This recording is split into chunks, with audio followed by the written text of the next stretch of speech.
வணக்கம். நான் உங்கள் முகவை பொன்னார். புத்தகம் வாசித்தல் அப்படிங்கிறது ரொம்ப நல்ல பழக்கம். அது அதுவும் குறிப்பா இரவு உறங்கச் செல்வதற்கு முன்னதாக புத்தகம் வாசித்தல் அப்படிங்கிறது நம்மளுடைய மனதை இலகுவாக்கும்.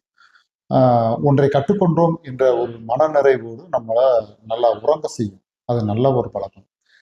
நான் தூங்குறதுக்காக புத்தகம் படிக்கிறேன். எனக்கு புத்தகம் வாசித்தாலே தூக்கம் வந்துடுது அப்படின்னு சொல்றது பெருமை கிடையாது. அது ஒரு மனநோய் அது. அத நாம சர்வ சாதாரணமா சொல்லி பிறர்கிட்டையும் அதை நம்ம விதைச்சுக்கிட்டே இருக்கோம். குறிப்பா குழந்தைகள்கிட்ட அதிகமா அதை விதைக்கிறோம். புத்தகம் வாசித்தா தூக்கம் வந்துடும் அப்படிங்கிற விஷயத்த ஒருத்தர் சொல்லி அதை கேட்டு அதை ஆழ் மனதுல பதிச்சு வச்சுட்டு அது புத்தகத்தை எடுக்கும் போதெல்லாம் அந்த ஞாபகம் வரும்.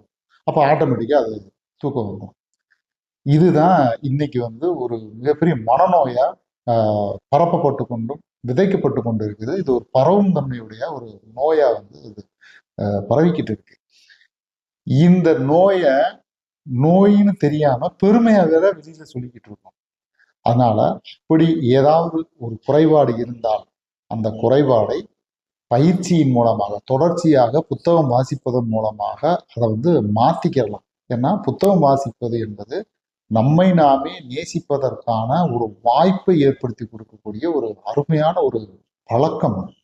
அந்த பழக்கத்தை வீணடிக்காம நம்ம என்ன பண்ணலாம் அப்படின்னா, அந்த மாதிரி எனக்கு புத்தகம் வாசித்தா எனக்கு தூக்கம் வருது அப்படின்னா, எத்தனையோ பேருக்கு ஸ்லீப்பிங் டேப்லெட் போட்டு கூட தூக்கம் வருது.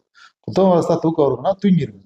முதல் நாள் 5 நிமிடம் புத்தகம் வாசித்தா தூக்கம் வந்துருன்னா தூங்கிட்டா, அடுத்து 6 நிமிடம் ஆகும், 7 நிமிடம் ஆகும், 7 நிமிடம் 10 ஆகும், 10 நிமிடம்ங்கிறது 30 நிமிடம் ஆகும். அப்போ வாசிக்கக்கூடிய நேரம் அதிகரித்து கொண்டே இருக்கும். அப்போ வாசிக்கத்தான் நமக்கான கூடுதலான நேரம் கிடைக்குமே ஒழிய, நான் எனக்கு இப்படி ஒரு குறைபாடு இருக்கு அப்படிங்கிறத வெளியில விதைச்சுக்கிட்டே இருக்கிறது அப்படிங்கிறது ஒரு வீண் விரயம்.